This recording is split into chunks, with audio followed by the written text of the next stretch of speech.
Nagmalampuson ang laing hugna sa GMA Masterclass Series sa Dumaguete City sa probinsya sa Negros Oriental.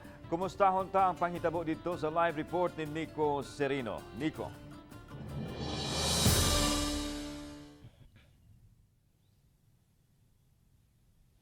Yeslan, malampuson ang pagpahigayon sa third leg sa GMA Masterclass Series nga dagtinguha, pagpaambit o pagtulunan ngadto sa mga kabatan-unan.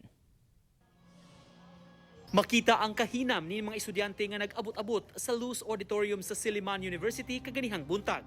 Gumikan sa health protocol, limitado ra ang ipatambong on-site apan mas daghan ang misalmot sa virtual platform. Sa ikatulong hugna sa GMA Masterclass Series, unom ka mga speakers ang mipaambit sa tagsa-tagsa nila ka mga kasinatian, isip mga kapuso, dungan sab sa pagpaambit og mga tips mahitungod sa career, panginabuhian ug uban pa. Lakip niini ang kampanya sa responsable nga paggamit sa social media nga mahinungdanon sa nagsingabot nga eleksyon kundiin advokasya sa GMA ang hashtag dapat totoo.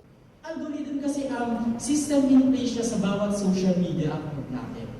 So, nagbibigay siya ng recommendation sa'yo. Sabi nga sa isang nabasa kong article na yung generation daw natin ay generation of recommendation. This is a form of paninindigan. I'm still a student. I still have obligation na ipasa yung homework ko, na pumasa at gumraduate. So kahit meron akong pinaglalaban ko, hindi ko nakakalimutan what I'm supposed to be doing.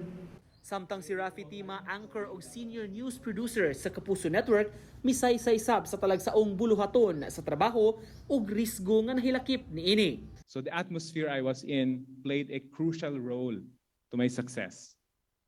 At yun din sana ang tandaan natin going into the 2022 elections. With our vote, we are going to create the atmosphere in which we are going to live for the next 6 years. I am glad nga mauni among mantra diri sa GMA Regional TV to bring relevant local news and information which matters a lot sa among society. And at all times, we maintain balanced news presentation. One way to do this, of course, is to remain apolitical, walay gidapigan. Si celebrity chef Jose Sarasola ug beauty queen actress Rabia Mateo mi-advise kabahin sa pagpalambo sa personalidad ug dedikasyon bisan pa man sa mga hagit nga giatubang. No matter what the circumstances are, no matter anong sinasabi ng ibang tao tungkol sa'yo, always be positive and move on. So listen, correct yourself, and move on.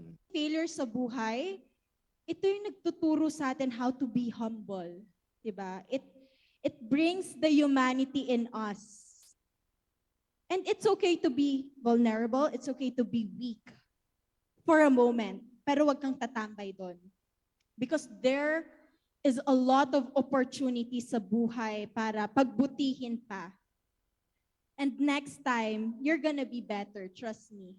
Panghinaot ni GMA First Vice President and Head sa Regional TV and Synergy, Oliver Victor Amoroso, makaabag ang Masterclass Series sa mga partisipanteng estudyante sa paghimo sa mahinungdanong mga desisyon sa ilang kinabuhi.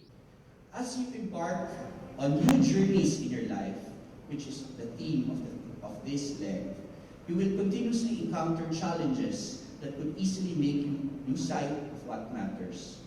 Thus, this morning, we are fortunate to be witnesses to 6 different journeys, 6 lives, 6 realities, all aiming the same thing, to live in a reality filled with hope, unity, and peace.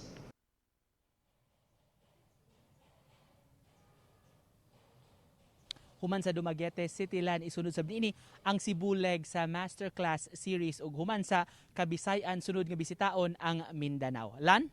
Daghang salamat Nico Serino.